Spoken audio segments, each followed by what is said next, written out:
¿Qué tal amigos, estimados seguidores del Cucurucho de Papel? Nos encontramos en el Museo Nacional Afroperuano Interiores, ¿no? Para hablar exclusivamente sobre el Día de la Cultura Afroperuana, un día muy especial, 4 de junio, y tenemos en esta oportunidad al historiador Ricardo Aguilar Saavedra, quien nos va a acompañar en este recorrido en el museo y nos contará también parte de lo que es la cultura afroperuana.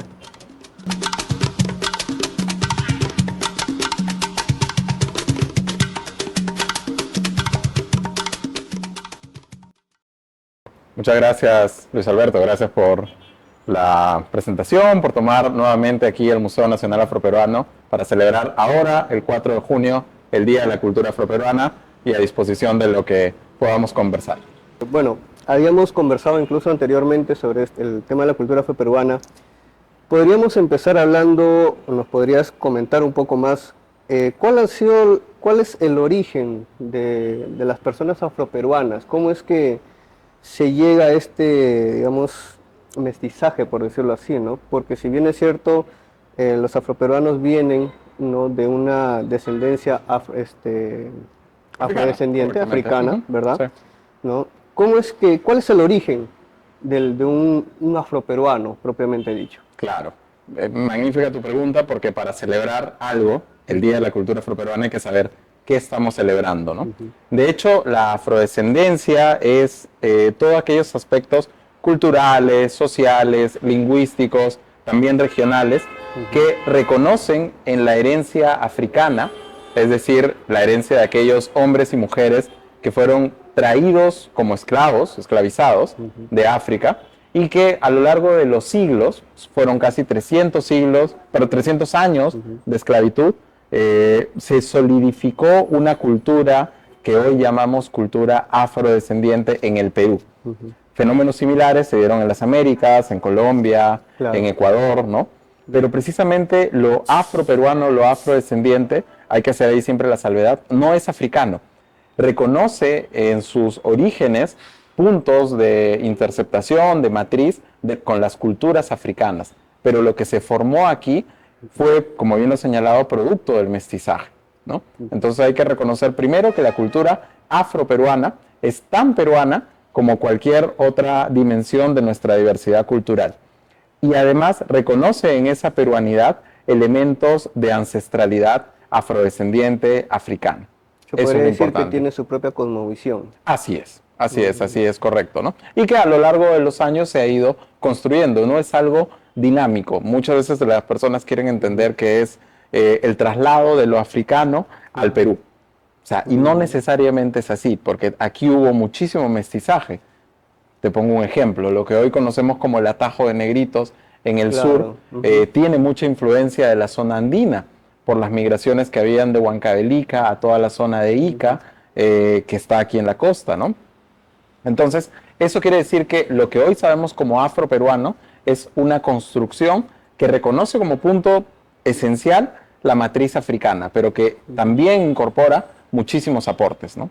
Claro, hablando estrictamente un poquito más técnico, si se Ujú. podría decir, ya los nacidos acá en Perú, obviamente territorio peruano, ya se habla de, iba a decir un término incorrecto, ya se habla ya de peruanos, pero como tú mismo has mencionado, la descendencia africana, ¿no? Es que se podría decir, se colige el término afroperuano, ¿no?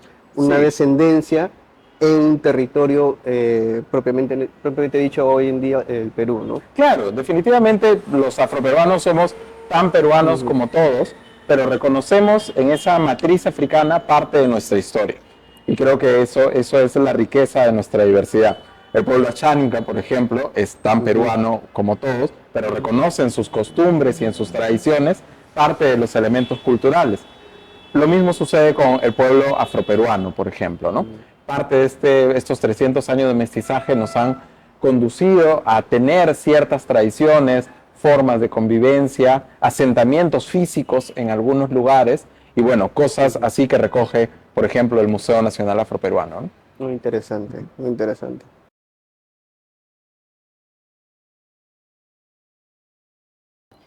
Y bueno, Ricardo, ya a la pregunta anterior que hemos estado comentando sobre los orígenes de la cultura afroperuana, o los afroperuanos propiamente dicho, eh, ¿cómo podemos entender en la época de la colonización a la comunidad afroperuana? ¿Cómo era la vivencia?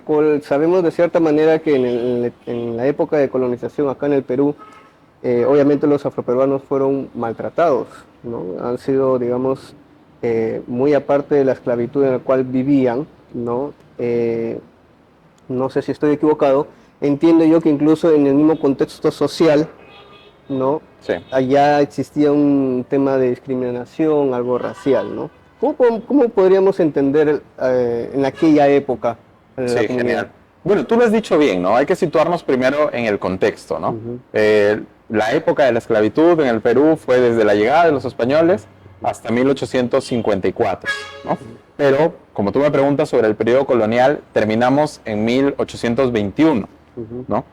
¿Cómo era la vida cotidiana de los afrodescendientes? Bueno, yo creo que no hay que vincularlo solo a la esclavitud, porque precisamente si el origen de la comunidad afrodescendiente en el Perú, es decir, llegaron bajo condiciones de esclavitud, también hay que tener en cuenta de que muchas veces se iba ganando la libertad. Es decir, los esclavizados de una familia luego morían los personajes mayores de la familia y los hijos o los nietos, también por edad, decidían darle la libertad a sus esclavizados. Luego esta comunidad empezaba a trabajar de manera libre. Entonces, para ponerte un dato, en la época colonial, Lima estaba completamente poblada por afrodescendientes, pero no solo por afrodescendientes esclavizados. Había muchas personas que ya eran libres, y eso lo sabemos por los testamentos, por los protocolos notariales, ¿no? Claro. Entonces, ¿cómo era la vida de la comunidad afrodescendiente? Como tú bien lo has dicho, había una situación de esclavitud, pero también habían estrategias y agencias por las cuales se buscaban medios hacia la libertad, ¿no? Digamos, entre esas dos formas se vivió durante la época colonial. Y además, un dato importante es tener en cuenta el plano geográfico. No solo estuvimos presentes en las ciudades, como servidumbre, como trabajo de ventas en las plazas, digamos, para entender lo libre y lo esclavo, sino también en el trabajo de campo, en las zonas rurales.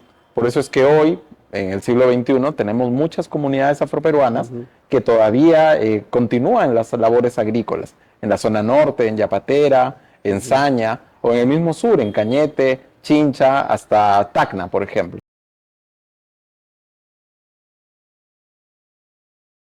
En la época de la colonización, ¿cómo era el matrimonio, digamos, de las personas afroperuanas? ¿Existía un juez, había un sacerdote o el mismo gobernador en aquel momento? ¿Cómo era el matrimonio de ellos o simplemente era una especie de, como el Cirrinacuy, por ejemplo, ¿no? Claro, Algo convivencial. Súper interesante tu pregunta.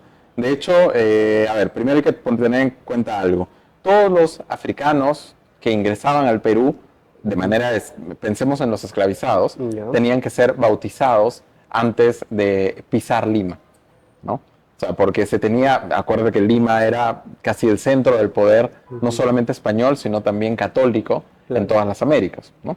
Entonces, siempre se trataba de que estuvieran bautizados. Eso era seguir una línea católica. O sea, los bautizaban en el puerto. Los bautizaban en los puertos, así es. O antes, porque Lima era una ciudad amurallada, antes de ingresar a Lima, ¿no? Pero muchos de los matrimonios, o sea, se podían celebrar matrimonios entre afrodescendientes porque ya eran bautizados, ya eran católicos, ¿no? Pero muchas de las relaciones entre afrodescendientes con otras castas, por ejemplo, con personas del mundo andino o con españoles, ¿no? Los hijos nacidos en esta condición se llamaban hijos naturales. ¿Por qué? Porque estaban fuera del matrimonio. El mejor ejemplo en este caso es Martín de Porras. Martín de Porras, San Martín de Porras, era hijo de un español con una mulata, utilizando el término de la época, que nació en Panamá. Pero ellos no estaban casados. O sea, era una suerte de convivencia. No estaban casados. Y precisamente por el hecho de ser hijo natural, también a Martín de Porras se le niega a entrar como fraile dominico. Él entra como hermano donado, que es una categoría inferior, ¿no? Entonces se daban esta suerte de procesos. Por eso cuando uno revisa los expedientes notariales, los documentos, la mayor cantidad de afrodescendientes eran hijos naturales, ¿no?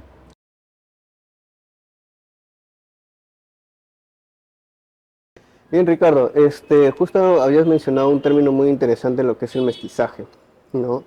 ¿Cómo se entiende el tema del mestizaje en la comunidad afroperuana? Sí, es súper interesante porque mira, el mestizaje es el corazón de todo esto que entendemos como lo afrodescendiente, ¿no? Ujú. Porque parte de la combinación étnica entre españoles, indígenas y el pueblo afroperuano, y es parte de esa diversidad que tiene el Perú, ¿no?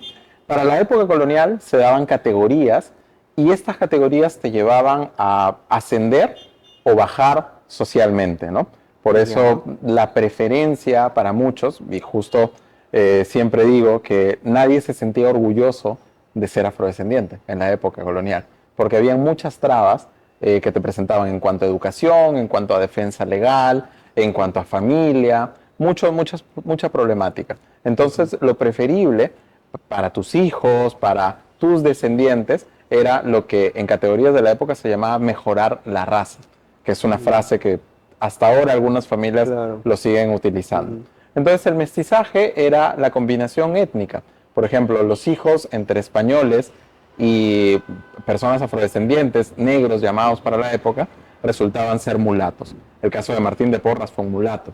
Y Ujú. hay otro término que a veces no se entiende bien, que es la combinación entre hijos de indígenas, personas andinas, Ujú. y afrodescendientes, que eran los llamados zambos, o en algunas categorías ya posteriores para el siglo XVII, XVIII, se les llamaba chinos, que no tenía nada que ver con la comunidad asiática. Ya. Ujú. Pero estas combinaciones, ¿cuál era la función? Darle una categoría en la sociedad y limitar o ascender o promover su movilidad social. Eso básicamente era, ¿no? O sea, cuando hablas de categorías, estamos hablando prácticamente en el ámbito social y político, también se podría Por decir. supuesto. Es establecer una jerarquía de quiénes pueden hacer qué cosa.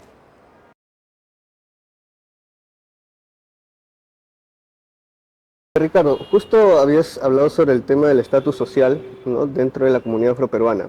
¿Puedes explicarnos un poco más en qué consistía el tema del rango social o rango político, si se podría decir?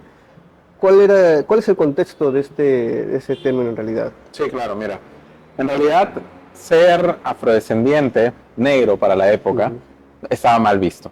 Tanto por las autoridades del plano político, también había una suerte de racismo institucionalizado en el Ujú. tema religioso, lo que Ujú. hacía, por ejemplo, que los afrodescendientes no podrían acceder a ciertos espacios, que sí podían acceder los hijos de españoles, ¿no? Ujú. O incluso los hijos de indígenas. Uno de ellos era la educación. La educación era Ya. un Ujú. aspecto a la que no todos los afrodescendientes podían acceder, por la propia condición de asociar el ser afrodescendiente o africano al ser esclavo, esclavizado, ¿no? Y Ujú. esto va de la mano con una lógica de ser utilizado como mano de obra, ser utilizado Claro. como producto, como intercambio, ¿Había ¿no? una prioridad, se podría decir en eso? Sí, por supuesto, Ujú. ¿no? Por supuesto. Entonces, en algunos espacios, como te decía, no podían acceder. Uno de esos espacios era en el aspecto educativo. Tenemos el personaje del cual vamos a hablar más adelante, pero José Manuel Valdés, un médico Ujú. afrodescendiente de la época de la independencia, tuvo Ya. limitaciones para acceder al aspecto educativo. Por otro lado, también el aspecto religioso, el hecho de que Martín de Porras Ujú. entrara como donado al convento, hacía una suerte de jerarquía entre los afrodescendientes que sí estaban reconocidos por sus padres y los que no. Entonces Ya. todo esto generaba una suerte de jerarquía social, más allá de la división entre los que eran esclavos y los que eran libres. Así que todo eso lo configuraba. O sea, prácticamente dependía mucho de, digamos, quién eran los padres de los afroperuanos, ¿no? Hablando de mestizaje propiamente Claro, dicho, ¿no? dependía de dónde venía tu línea Ujú. afrodescendiente, porque recuerdo también que Ujú. el ser o no de un grupo social te permitía el ascenso social, ¿no? Entrar a ciertos grupos, entrar a ciertas dinámicas sociales.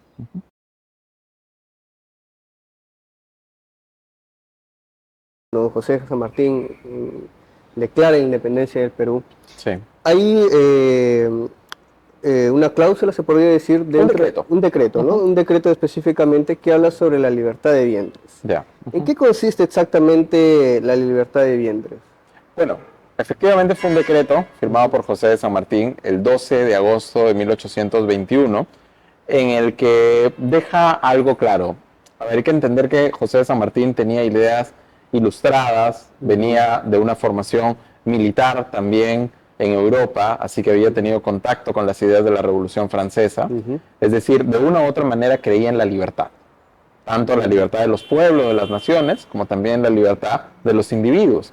Entonces, uno de sus primeros decretos fue firmar la la libertad de vientres, como una manera paulatina de ir terminando con la esclavitud.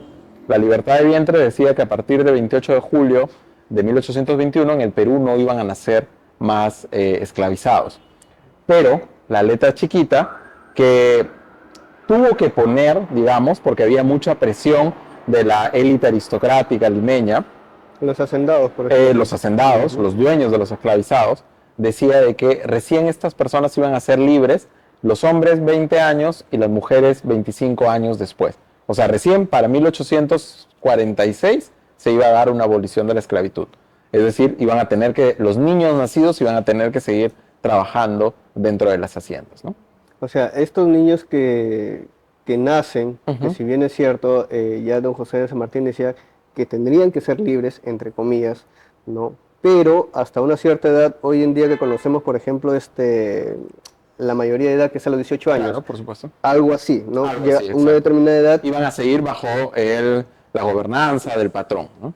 Claro. Así es. Ahora, algo muy curioso. Cuando habla sobre la abolición, el tema de la abolición de la esclavitud, entendemos que se da ya con Ramón Castilla. Exacto. ¿No?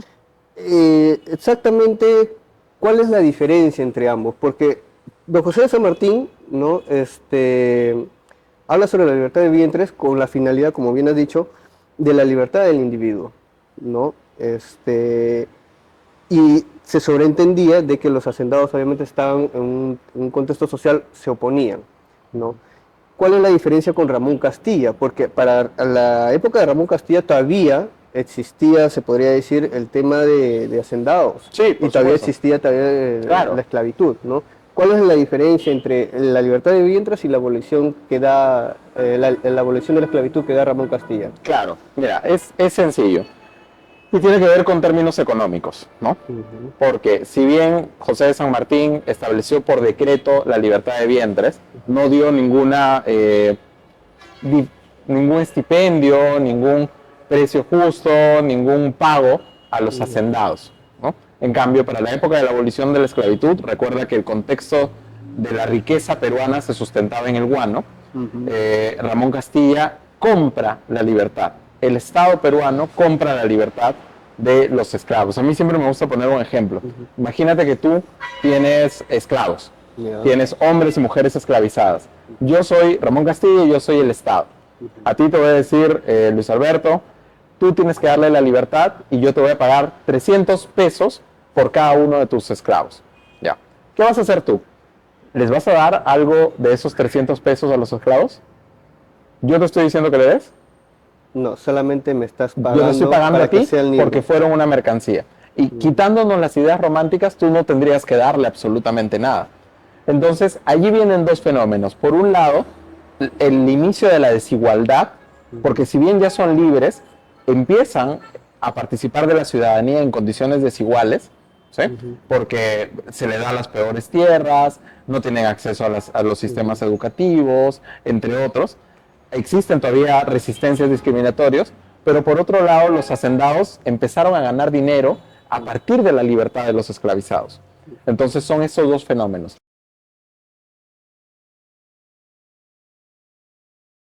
Ricardo, estábamos hablando del tema de la abolición, ya que se da con Ramón Castilla. Cuando se da esta ley, ¿no?, sobre la abolición de la esclavitud en la comunidad afroperuana, ¿cuál fue su consecuencia? Hablando en el aspecto social de la cultura afroperuana, ¿se sabe a dónde se fueron? ¿Se mantuvieron algunos, por ejemplo, en Lima? ¿Otros quizás prefirieron mantenerse con sus amos? Claro. ¿Cuál fue la consecuencia jurídica y social ¿no? Una vez que se da esta ley. Bueno, para responder esa pregunta hay que primero matizar que la comunidad o el pueblo afroperuano en ese momento había muchas personas que ya eran libres. Entonces no quiere decir que todos los afrodescendientes eran esclavos. Había gran parte que se mantenía en esclavitud y sobre ellos recayó esta ley de la abolición. La consecuencia jurídica de la abolición de la esclavitud es que ya todos los peruanos éramos libres, ¿no? Al menos iguales jurídicamente. Pero habían diferencias todavía sociales, políticas, no se tenía el mismo acceso al voto, por ejemplo, el mismo acceso a la tierra tampoco, y podemos seguir numerándolos, ¿no? Pero yo no preguntaría tanto por qué pasó, porque precisamente tu pregunta tiene que ver con cómo se ha venido entendiendo el proceso de los afrodescendientes. Se entiende que es una historia que tenemos que contar hasta la abolición de la esclavitud. Después de la abolición, ya no nos preguntamos, ya no se fueron los afrodescendientes, ¿qué pasó con ellos? ¿No? Y de hecho esa es parte de un mea culpa que tenemos los historiadores, porque pocas veces se ha incidido en una historia afrodescendiente post-abolición de la esclavitud. La historia continuó, y la historia que seguimos contando hasta ahora tiene 170 años después. Después de la abolición hubo procesos migratorios del campo a la ciudad, de las tierras de cultivo, del Carmen, Chincha, de la zona norte, hacia las principales ciudades. Hubo siguieron los procesos de mestizaje. Hacia la década de 1950 se dio lo que conocemos como el renacimiento cultural afroperuano. Personajes importantes como Nicomedes Santa Cruz, entre otros. Entonces, la historia de los afrodescendientes en los últimos 170 años tiene todavía mucho que decir. Y son temas que siguen saliendo, ¿no? Claro, el tema de los personajes afroperuanos siempre ha sido muy, muy importante, básicamente, para la historia, ¿no?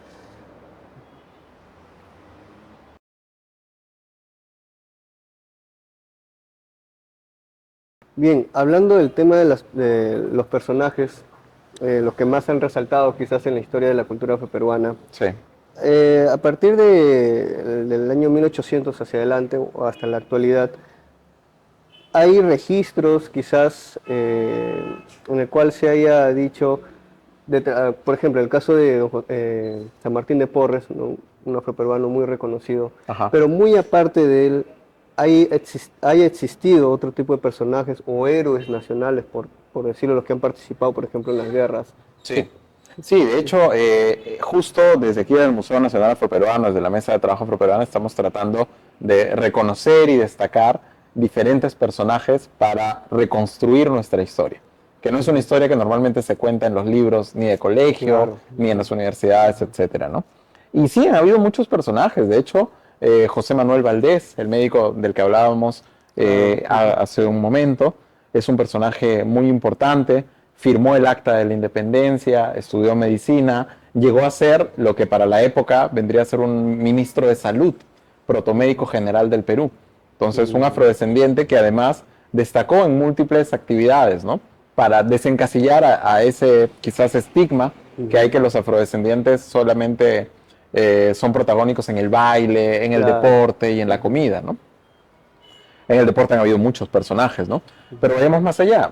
Pancho Fierro fue un personaje afrodescendiente, y gracias a sus acuarelas, a sus estampas, conocemos la vida cotidiana de Lima, de todo Lima, y también de los afrodescendientes, ¿no? José Gil de Castro, el pintor de los Libertadores, también fue un personaje afrodescendiente. Y ya hacia la guerra, nos estamos saltando muchos otros, ¿no? Pero hacia la guerra del Pacífico, hacia la guerra con Chile, los que participaron con Miguel Grau en el Huáscar también fueron afrodescendientes. Está el caso del famoso Grumete Medina, que fue uno de los más longevos en fallecer como héroes de la Guerra del Pacífico. Él sobrevivió al combate de Angamos, fue capturado y llevado al paraíso, y luego regresó y fue tratado siempre con dignidad de héroe. Y él está sepultado en el cementerio Baquíjano del Callao. Entonces, hay muchos personajes, pero quizás han hecho un homenaje, claro. Aquí en la Mesa de Trabajo hicimos un homenaje hace algunas semanas, ¿no? Entonces, es un personaje importante, y hay muchos otros que queremos visibilizar, ¿no? La historia del Perú está conformada por múltiples personajes, más allá de los que siempre nos han enseñado. Claro. Y todo eso parte de reconstruir una historia y conocer nuestra propia historia.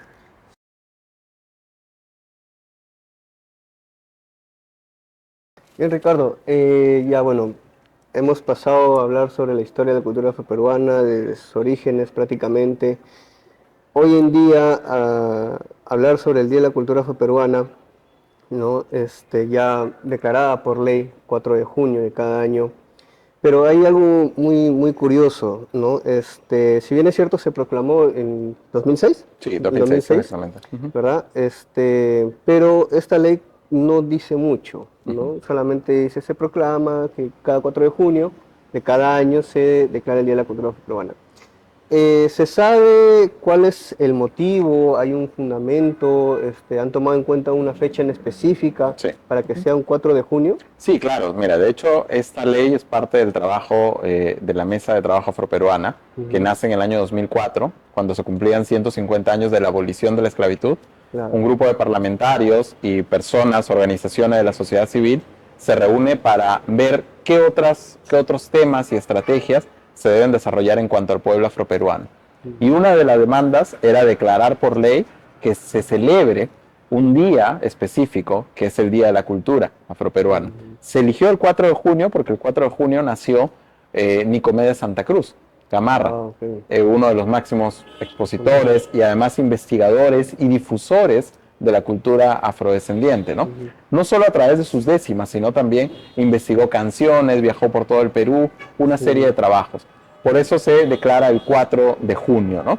Y ujú. curiosamente, bueno, para nuestros amigos que son aliancistas y son afrodescendientes, tienen que Ujú, sentirse además orgullosos, ujú. porque el 4 de junio también nació Alejandro Villanueva.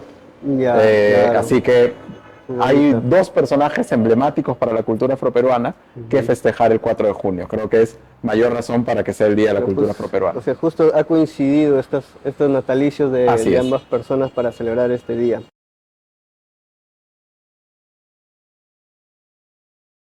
Bien, Ricardo, bueno, ya estamos culminando ya prácticamente la entrevista y agradecerte de antemano este tiempo que nos has dado. Para culminar, eh, ¿qué nos podrías decir, por ejemplo, de los personajes contemporáneos, ¿no? Eh, Conocemos muy pocos. Si hablamos de personajes afroperuanos, lo primero que nos van a decir, Susana Baca, Eva Young, ¿no? Muy pocos recuerdan, por ejemplo, a Victoria Santa Cruz, ¿no? Claro. Una de las grandes difusoras, entre otros, ¿no? ¿Qué nos puedes hablar sobre ellos, por ejemplo?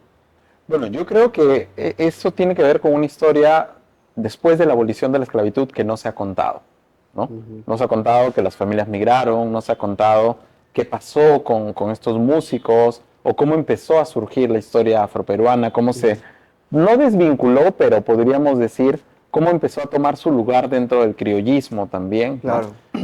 Y cómo se fue formando los elencos, porque hoy Ujú, tenemos muchos elencos eh, de danzas afrodescendientes, en ujú, el Callao, aquí en Lima, en las regiones, en todos ujú, lados, ¿no? Pero yo creo que, para no olvidarme de ninguno, porque ujú, eso sería tradicional, yo creo que desde aquí, desde el Museo Nacional Afroperuano, estamos haciendo actividades, así ujú. que le hemos querido dar a cada personaje un espacio particular. Yo día a día me sigo sorprendiendo de cómo se ha podido olvidar la historia de muchos Ujú, personajes que escuchamos en las canciones. Por ejemplo, claro. hay un festejo que habla de un personaje que se llamó Abelino Ciudad. Y el otro día estaba preguntando a algunas personas mayores quién fue Abelino Ciudad, y fue efectivamente un afrodescendiente que cantaba en el Callejón del Buque. Entonces, Ah, estamos tratando de reconstruir esas historias. Para claro. salir, sabemos que son famosos y hay que brindarles todos los aplausos a los que Ujú, tú has mencionado, a Susana Baca, a Eva Young, a los futbolistas, pero hay que contar más historias. Mientras más personajes reconozcamos, más historias familiares contemos, va a ser mucho más complejo. Hablábamos del Grumete Medina hace un rato y claro. cuando hicimos el homenaje en el Callao, la romería en el cementerio, conocimos a su familia, conocimos a Mm, sus bisnietas ah, en el cementerio, que llegaban de casualidad también a dejarle flores en el día de que había fallecido. Entonces, al claro. final, esa es una historia que nos une y que nos junta. Y si quieren conocer a más Ujú, personajes contemporáneos, los invitamos a que vengan aquí al Museo Nacional ujú. Afroperuano y que nos sigan en nuestras redes sociales, que ahí vamos a tener novedades, gracias al Cucurucho de Papel también. No, gracias a ti Ricardo. Y nada, una vez más agradecerte el tiempo, el espacio que nos das aquí en el Museo Nacional Afroperuano. Y antes de irnos también, bueno, sabes que tenemos dentro del equipo de Cucurucho de Papel tenemos a alguien que es de Huaura. Así. Hemos traído un pequeño obsequio. Oh, Sí, por favor. A ver. A ver si- ¿no? esa fue la sorpresa. Esta fue la sorpresa. Bueno, creo que ya tú la conoces. Es una guinda. Sí, ¿no? wow. Así como el vino en Ica, Tremendo. ahora tiene su trago especial. Claro que sí. Un Bueno, obsequio para ti. muchísimas gracias y gracias a todos los seguidores y vamos a tener novedades juntos aquí. Bueno, amigos de Cucurucho de Papel, hemos finalizado la entrevista con Ricardo Aguilar. Gracias, Ricardo. Y decirles que continúen siguiéndonos, vean nuestros videos. Está lleno de información y cultura de nuestro Perú. Ricardo, muy agradecido nuevamente. Gracias a ti, Luis. Invítanos, por favor, a todo el público a que visiten el Museo Nacional Afroperuano. Claro que sí. Primero los invito a que compartan el contenido del Cucurucho de Papel. Hay cosas muy interesantes y vienen más cosas todavía. Y los invitamos aquí al Museo Nacional Afroperuano. La mesa de trabajo del Congreso de la República les va a dar siempre la bienvenida. Y el museo está abierto de lunes a viernes, de 9 a 1 y de 2 a 5 de la tarde. Y en las redes sociales pueden seguir nuestras actividades como Mesa de Trabajo Afroperuana del Congreso de la República. Gracias, Ricardo. Gracias, amigos de Cucurucho de Papel. Nos estaremos viendo en otra ocasión. Gracias.